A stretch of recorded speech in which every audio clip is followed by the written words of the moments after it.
Hello, everyone, and welcome back to the J22 Report. I am your host, Johnnie Market. You all know that drill. Smash that like button, subscribe if you haven't, and just disclaimers below. Make sure. Disclaimers below, nothing should be construed as financial investment advice. A lot of these are just my opinions, thoughts on the market. What I'm actually holding up is an ancient coin of mine. It's actually pretty cool. Yeah, I mean, there's a lot of blur, so you have to see sort of, but I just thought it'd be a cool thing to show. It's an ancient. It's from Philip II of Macedonia, bronze, Apollo bust and horseback. This is the horseback on the right, and then this is the Apollo bust, right before Alexander the Great's times. Gosh darn. So yeah, I have to put that so you can see. There's the Apollo. This is from right before. And then that's sort of the horse bus. So I don't know, a little cool thing. It's not worth all that much money. So that's why I show it. I'll show it. I got so many other cool like ancient coins. I want to actually start collecting ancient coins. The only thing is they're expensive and they're huge markup, so I'm not gonna make money on them. I just think they're. I love Roman and Greek times, so and then the Italian Renaissance and everything. So anyway, let's get into the news. And I could actually do a history podcast, probably. Honestly, I probably could. I love it so much, but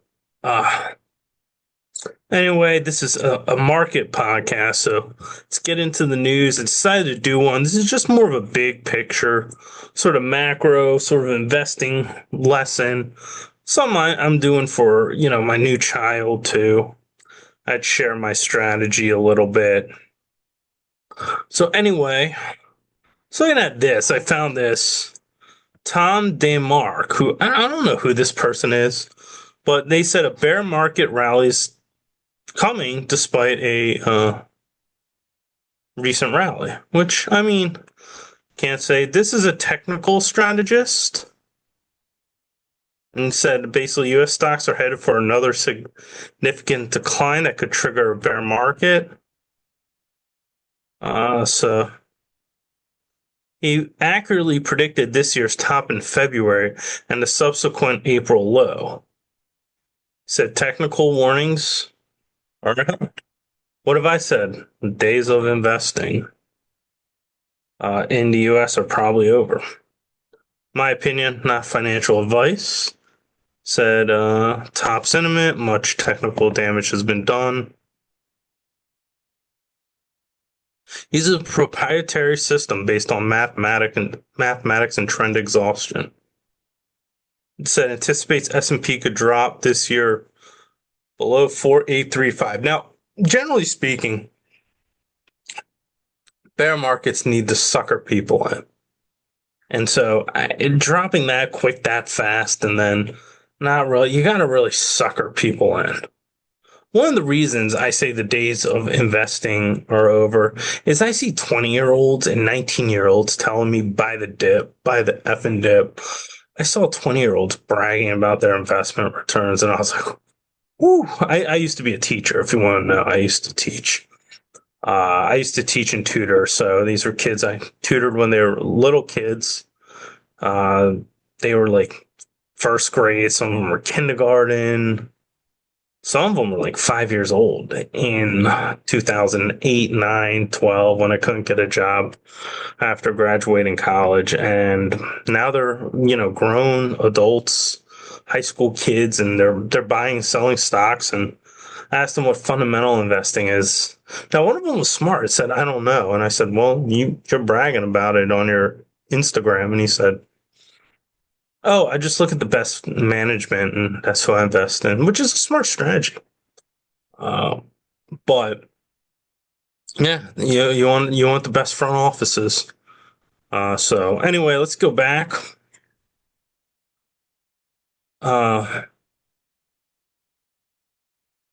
Such a decline would represent more than 20%, officially pushing it in the bear market. So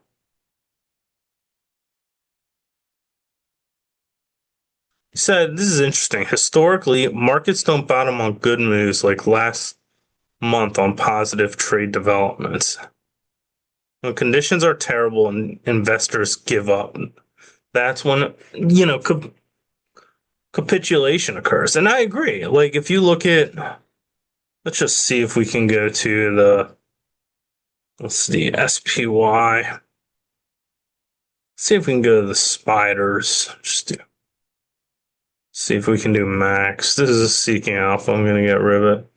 But if you look at 2008 bear market, that ended in February of 2009.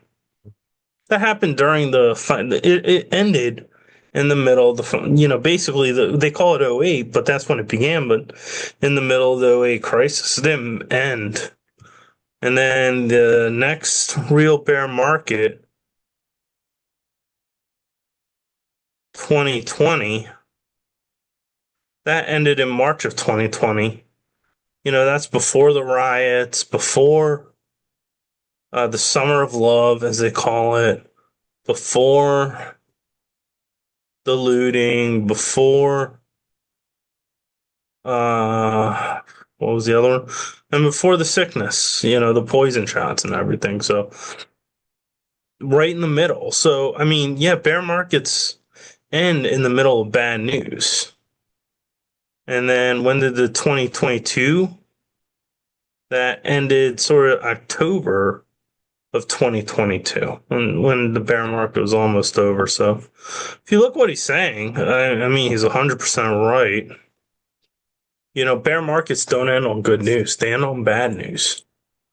And that's when everyone capitulates, everyone sells, and whatnot. So anyway, let's get more into stuff.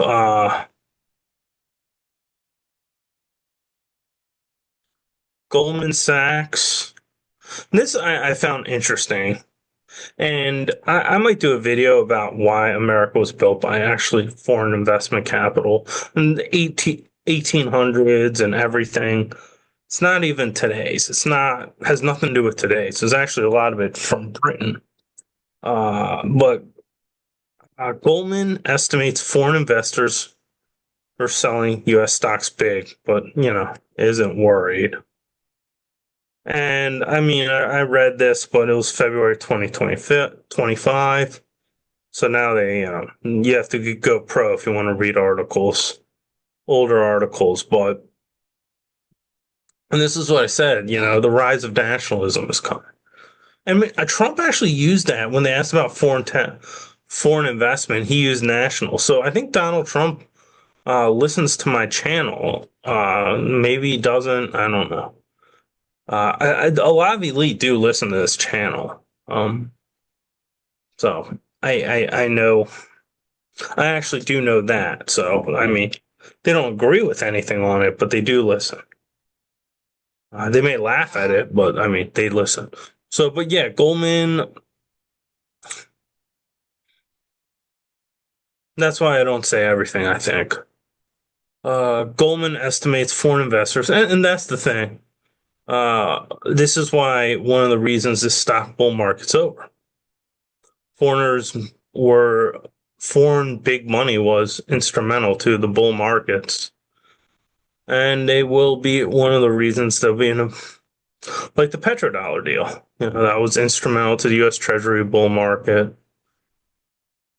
China buying U.S. debt, a lot of things. So anyway, that's all. I mean, for that, and this is one reason I think this year Warren Buffett. I mean, he was probably told quid pro quo that the market has one more year.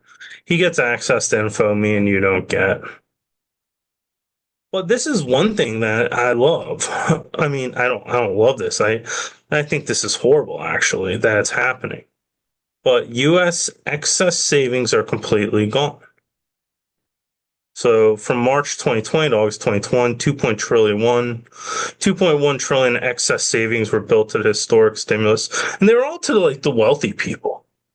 It wasn't even given to a lot of poor people, which was sad. The people who needed it most. In fact,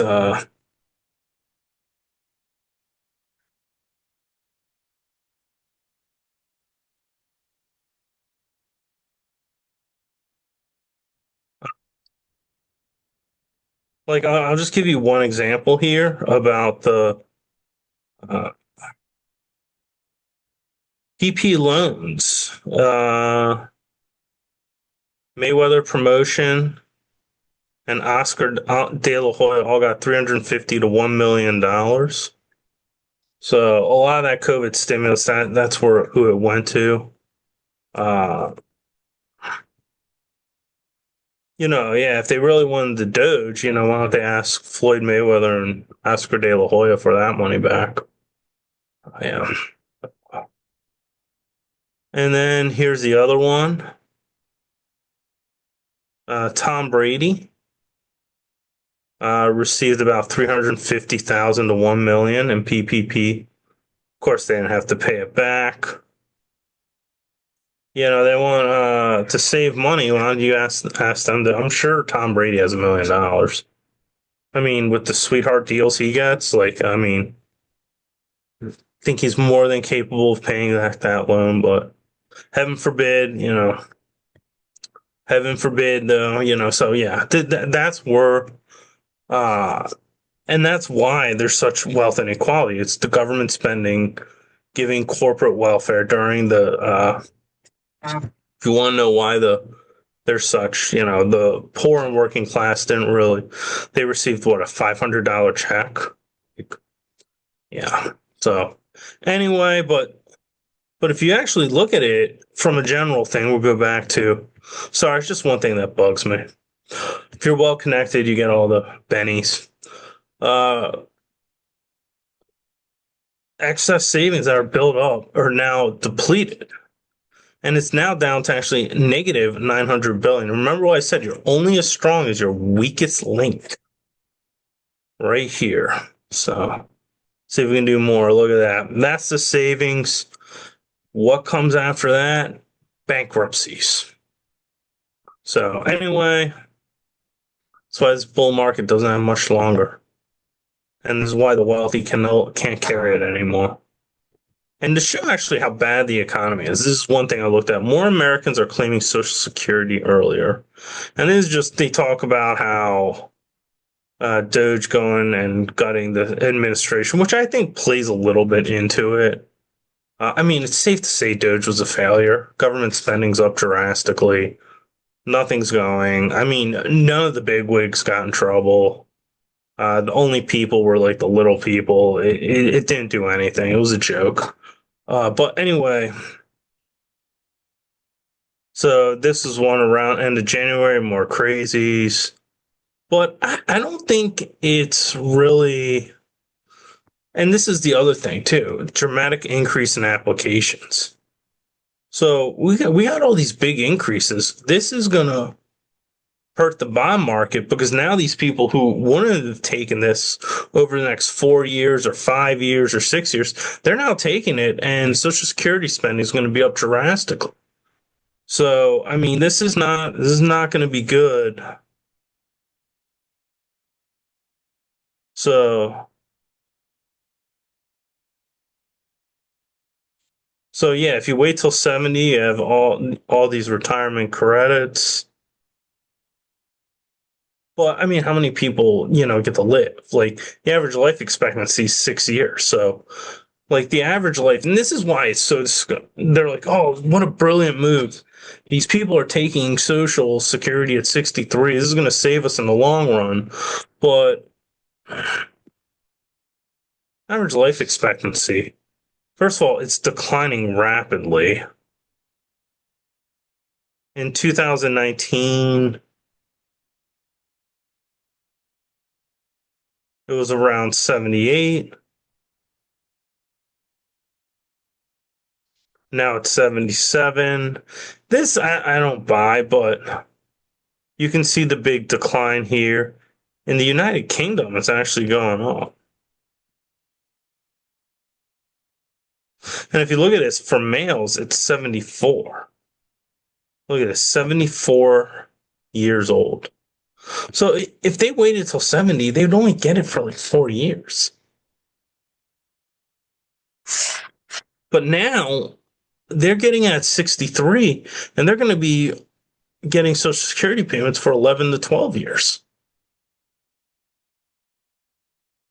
So this actually leads to more spending and everything. And this is why you can say it's safe to consider it a failure.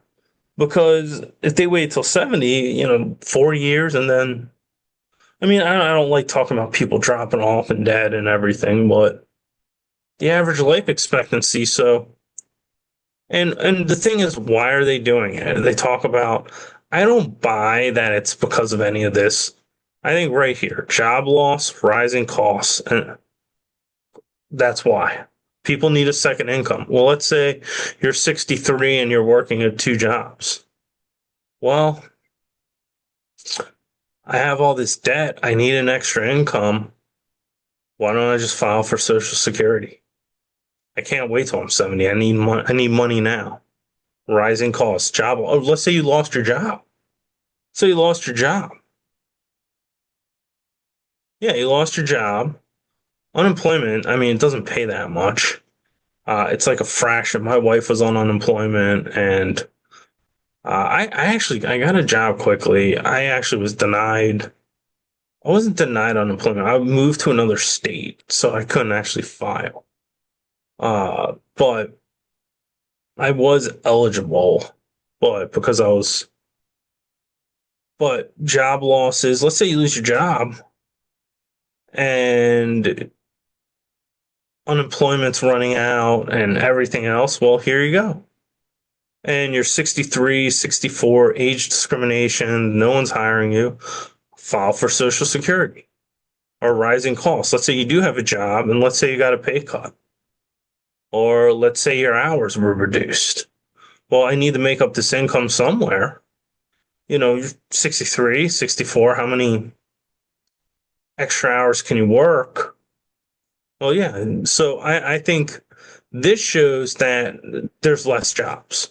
A lot of people would love to wait till they're 66 or 70 to take Social Security because they get a higher pay. Why not?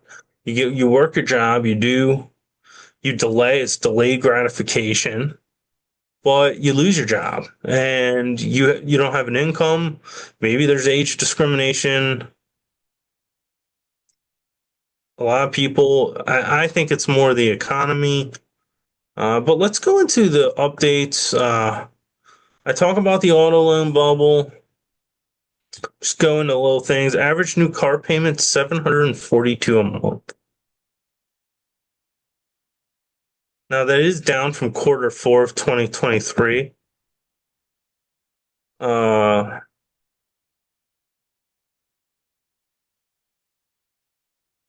Average car payments, new and used, declined over a year. And I think maybe car prices are going down. But look at this. The price of used cars and trucks have increased. So the prices, this means there's going to be forward looking. This is going to be bad.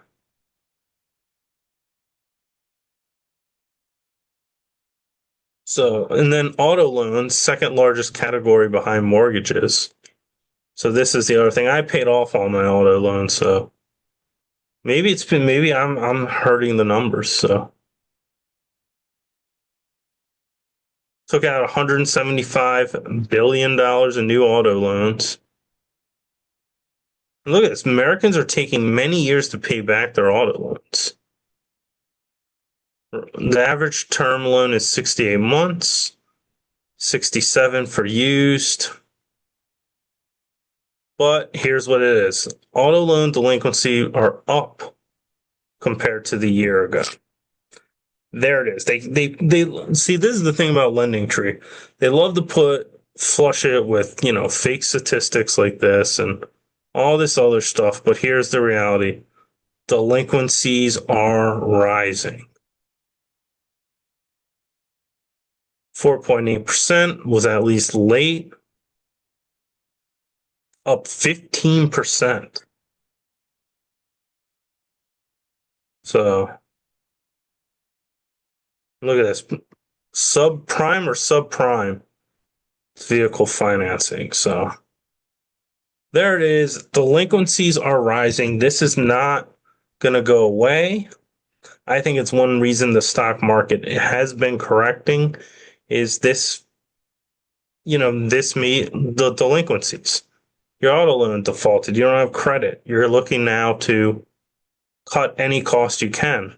If you go back to my last video, it's in the card somewhere up here or there. I don't know, somewhere. Click on this screen. Well, guess what? I'm not going to Starbucks anymore. Guess what? Not going to McDonald's anymore. You know what? That $18 Chipotle, screw it. I'm go to the Safeway hot bar. So, auto loans. And then look at this. Housing market reality check. Sellers slash prices as buyer selectivity grows. Yeah, I mean, let's say you're poor. You got $200K for a house. That's all you can bid. Like, they can do whatever they want. The owner of the house can say whatever they want. The reality is, if you can only pay $200K and you have bad credit,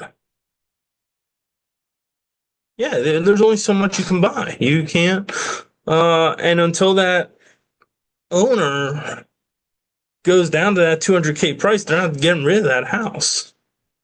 Look at this. The pendulum is swinging decisively towards buyers, with frustrating sellers forced to drop asking prices by the tens of thousands of dollars as properties linger on the market. There it is. There it is. The widening price expectation gap. People who own houses that are selling them are delusional. That's just reality. That house you own is worth a lot less than you think. And that's, look at this, dropped his asking price nearly $66,000 before finally receiving an offer after 72 discouraging days on the market. Why are buyers becoming more selective? It's because they have less money. I don't even need to read any of this. They have less money they don't have. So anyway, and then look at this. The credit card. So we talked about the housing bubble. We talked about the auto loans. Don't have much on commercial real estate, but let's get to the other one, the other big four, the credit card. Active credit cards, U.S. making only minimum monthly payment rose 11%, highest in 12 years.